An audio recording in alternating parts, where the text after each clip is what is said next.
I did. Oh, you did? Yeah. Great job, Gigi. You're beautiful. So, I'm worried about crying right off the start. I'm going to try not to. Just let it out right now. Over the past few days, I thought about the different things I wanted to say to Bessie and Paul. So this afternoon, I went out to the hammocks over here with my beautiful girlfriend Kelly to put my thoughts together. Kelly! And she tried to convince me that sometimes things that I find funny in my life come across as a little bit offensive.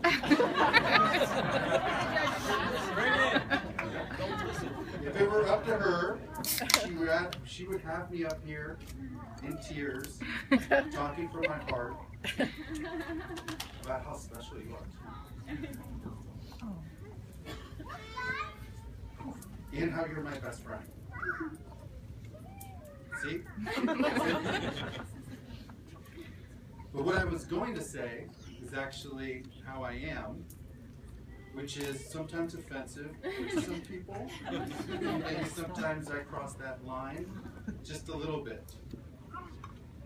So, Bessie and Paul, now that you are one, not technically in the eyes of the Lord, because there wasn't a priest here today.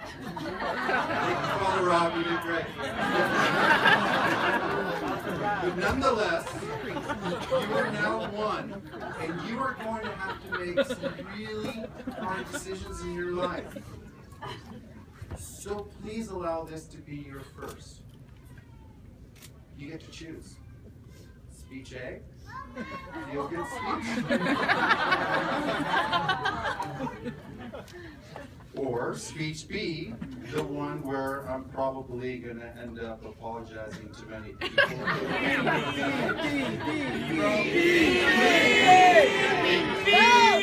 Including some tough questions about how a snippety, robust chihuahua was part of the wedding party, but I wasn't. One couple, one choice, one voice.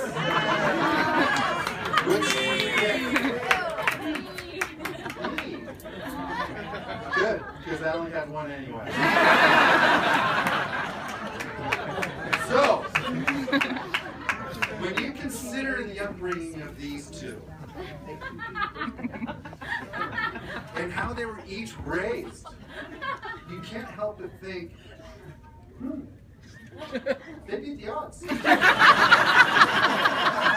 Our parents, God bless you, taught us an incredible work ethic from birth. They taught us how at our grocery store in San Francisco, they taught us how to stock the shelves, how to do mathematics quickly while working the register, how to racially profile, how to racially profile customers by knowing which ones to watch in the mirrors, and how to sell cigarettes and alcohol at the age of 10 to other minors.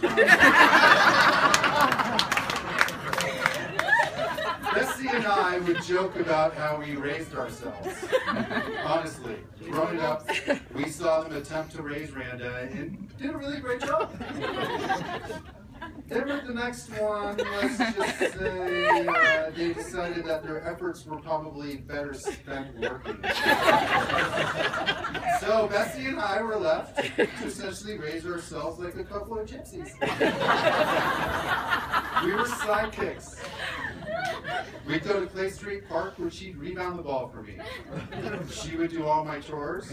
She'd watch me play video games and save the princess. She'd get snacks for me downstairs. And she would laugh at all of my jokes. She has always been my sidekick. And now that you're married, I hope you understand, Paul, that I don't expect any of those things to change. I spent a lifetime molding her into a perfect class, and I'm not ready to give that up. joking aside, Mom and Dad, you guys have done an incredible job of raising us. You've taught us to respect ourselves, to respect our family, to respect people around us. And if it wasn't for you guys, we wouldn't be here today, and nonetheless the people who we are. So thank you. You're amazing.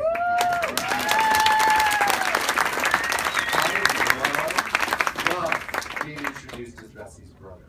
Because people always come up to me and say, "Oh my God, you're Bessie's brother. She's so sweet. Oh my God, she's so wonderful. She has such an amazing voice, beautiful soul." It's actually impossible to find someone who doesn't love Bessie unless you're one of the many owners of the parked cars, which she said.